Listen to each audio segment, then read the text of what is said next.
Posibleng maharap sa reklamong kapabayaan ang lolo't lola ng batang lalaking natagpuang patay sa Pililla, Rizal. Sa ngayon, hinihintay pa ang resulta ng pagsusuri sa labi ng biktima para matukoy ang kanyang ikinamatay.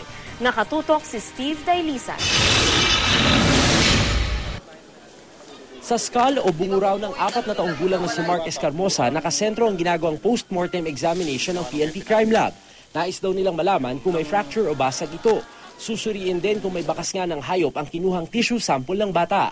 Ang teorya kasi ng Pililla Police, posibleng nilapa ang bata ng isang hayop tulad ng bayawak nung mahulog siya sa 7 talampakang lalim na creek.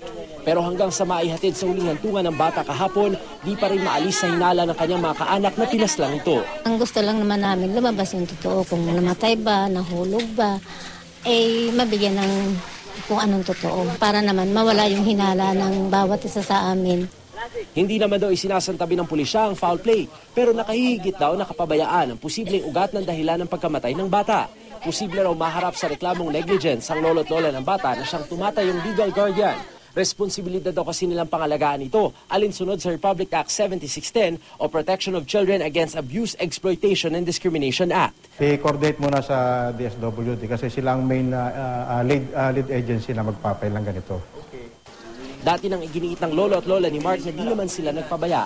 Sa Lunes, nakatakdang kunan ng DNA sample ng soko ang mga magulang ni Mark para ikumpara sa DNA sample ng bata. Steve Dailisa, Nakatutok, 24 Oras.